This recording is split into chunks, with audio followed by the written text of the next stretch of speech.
menyampaikan Alkitabnya. Alkitab gini, Al-Quran, jadi Alkitabnya semuanya sama tuh, Alkitab, Injil, Jabur, Al-Quran. Ya, Alkitab itu kan disampaikan oleh Allah untuk para nabi agar manusia di bumi ini dapat pelajaran baik dari Tuhan gitu. Itulah istilahnya. Jadi gitu. Jadi Allah itu memberikan ajarannya berbentuk firmannya, berbentuk ucapannya dengan kalimat dia disampaikan oleh Jibril.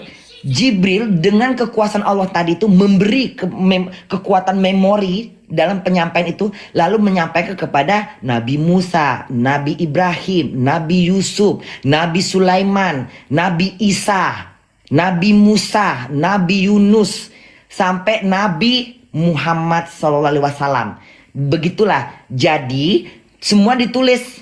Di zaman Nabi Musa bagaimana mereka menulis wahyunya, di zaman Nabi Isa bagaimana mereka menulis wahyunya, bagaimana di zaman Nabi Ibrahim bagaimana mereka menulisnya, di zaman Sulaiman bagaimana mereka menulisnya, di zaman Nabi Muhammad pun seperti apa mereka menulisnya. Ya tadi itu dari kelopak-kelopak kurma, dari hal-hal misalnya dari tanah, dari batu yang kekal, yang tidak mudah luntur, misalnya dari ya. kelopak kurma gitu. Itulah ajarannya. Lalu dikumpul-kumpul lah Berarti itu.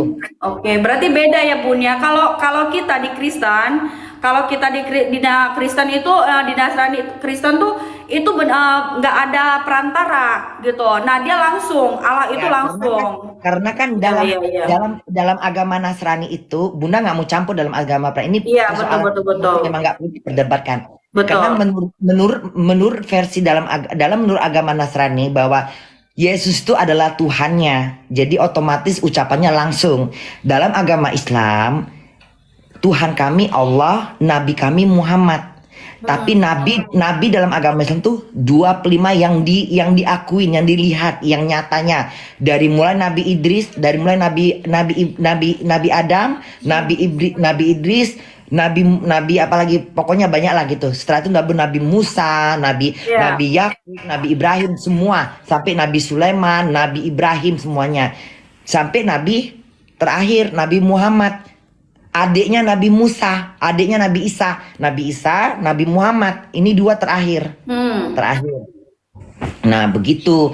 Karena kan kalau versi menurut agama Nasrani, Tuhannya kalian itu kan Yesus, ya Yes. kan? Ada Tuhan Roh Kudus, ya kan? Enggak, itu satu Bun, satu. Satu. Iya, Allah itu sendiri Allah Bun. itu siapa? Allah itu bapaknya Allah dalam agama Enggak, Nasrani. Allah itu satu. Ibaratnya begini, Bon. Kalau Allah itu Bapak itu sama, itu satu. Jadi Apa misalkan nih, arti kalimat apa arti kalimat Bapak dalam agama Nasrani? Itu yang Bunda pingin tanya. Bapak itu Allah Bapak itu satu. Allah Bapak itu maksudnya bapaknya dia atau Enggak, kalimat lain? bukan, bukan. Allah Ba- Bapak itu satu ini. Misalkan saya ini, Bun. Saya ini Coba dulu. satu. Satu. Tidak. Iya. Dalam Islam satu juga Allah. Tetapi kalau ini kan kalau misalkan di dalam Muslim kan Nabi Muhammad perantara dalam Al-Quran, Ya, tetapi kalau karena di dalam Kristen tidak. Kalau di dalam kekristenan jadi gini, firman Allah jadi itu gini. sendiri. Kalau dalam jadi gini jadi pengertian Bunda gini, dalam agama Nasrani bahwa Tuhan kalian itu menyampaikan wahyu tidak pelantara, langsung dari Tidak mulutnya. langsung. Jadi Nah, dalam ya agama Islam, dalam agama Islam juga seperti itu. Allah memberikan firman-Nya langsung dari mulutnya, ya tetapi dititipkan oleh Jibril untuk Nabi Muhammad. Jadi umat Islam mendapatkan wahyu itu melalui Nabi Muhammad. Nabi Muhammad itu dipilih oleh Allah karena dia manusia yang jujur. Oke, di sini ada teman saya apologet biar Bunda ini ya Bun ya. Biar lebih paham ya Bun karena di situ ada Allah. Ya udah gini aja deh, mungkin pembahasannya agak ribet nanti kalau masalah agama. Oke. Jadi Bunda mundur diri aja deh. Jadi gini. Jadi intinya gini, dalam agama Islam Al-Quran ditulis oleh sahabat Nabi Muhammad dan Nabi Muhammad mendapatkan firman itu melalui Jibril, dan Jibril berkontak langsung dengan Allah, sebagaimana juga Jibril berkontak langsung oleh Nabi Muhammad biar jelas tertulis. Lalu Nabi Muhammad menyampaikan kepada sahabatnya firman tadi itu dikaji, ditulis lagi gitu. Nah, Ada perbedaan ya Bun ya, di sini ada perbedaannya. Perbedaannya itu di sini yang saya tangkap nih dari pembahasan dari Bunda dari awal sampai ini, yang saya tangkap itu ada memang perkataan firman Tuhan, firman Al-Qur'an itu adalah firman Allah sendiri. Nah, tetapi di Al-Qur'an mengatakan, iya, langit dan bumi itu terpisah. Bumi tergantung tanpa ada tali. ya, Secara nyata bumi ini tergantung tanpa ada tali. Di Al-Qur'an sudah menceritakannya.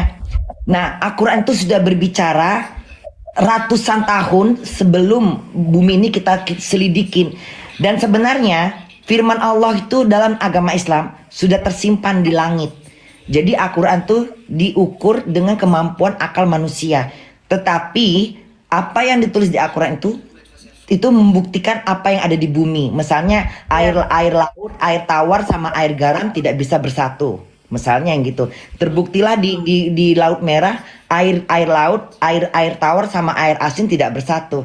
Al-Qur'an sudah menceritakan. Jadi itulah pembuktiannya bahwa Al-Qur'an itu nyata dan benar. Karena tidak ada yang mustahil di dunia ini ketika Al-Qur'an berbicara, tidak ada yang meleset. Jadi semua tertulis di Al-Qur'an. Jadi makanya Al-Qur'an itu terjaga. Tidak ada yang bisa menyamain tulisan di Al-Qur'an karena itu itu bahasa Arab. Tapi pengajiannya tidak ada yang bisa menyamakan karena itu memang firman Tuhan, firman Allah langsung. Memang langsung, tapi melalui Jibril. Karena gini, kita di dunia aja pasti kita nggak bisa kerja sendiri, pasti kita butuh orang. betul. Begitu juga, itulah contohnya. Jadi Allah tuh memberikan pelajaran bahwa Allah pun dengan kekuasaannya, dengan kemampuannya, dia masih membutuhkan Jibril. Karena tidak mungkin langsung Allah bertemu dengan Nabi Muhammad secara langsung, nggak mungkin bertemu, atau bertemu dengan manusia langsung nggak bertemu, karena Allah punya roh. Dia bukan makhluk, dia Tuhan yang berbentuk nur, cahaya. Jadi nggak mungkin bicara langsung sama manusia. Ya. Gitu. Ya udah gitu aja deh. Ya. Ya, makasih sayang. Thank you ya Bunda untuk penjelasannya ya. Jadi saya ada nangkep. Jadi karena kan kita sering sekarang gini aja. Menurut agama sebenarnya perdebatan antara Islam sama Nasrani tidak perlu diperdebatkan lagi. Iya. Di sini enggak Bunda. Begini Bunda. Bunda, sorry maaf. Sorry aku potong. Di sini kita itu tidak ada perdebatan agama, tetapi kita di sini diskusi untuk meluruskan saja. Karena apa? Kenapa adanya diskusi? Saya paham bahwa agama Islam itu benar. bukan agama buatan, tetapi agama murni dari Allah. Gitu. Betul. Nah, diskusi itu gunanya satu untuk apa? Untuk meluruskan saja. Karena meluruskan kitab masing-masing seperti itu Bunda. Kalau dibilang untuk perdebatan itu ada ranahnya. Karena kan kenapa diperdebatkan? Di Al-Qur'an juga ada tertulis perdebatan, di Alkitab juga ada tertulis. Jadi itu harus memang lebih dipahamin lagi seperti itu. Oke. Ya udah ya, sehat selalu ya sayang. Thank you Bunda ya, thank you. Selamat malam, God bless.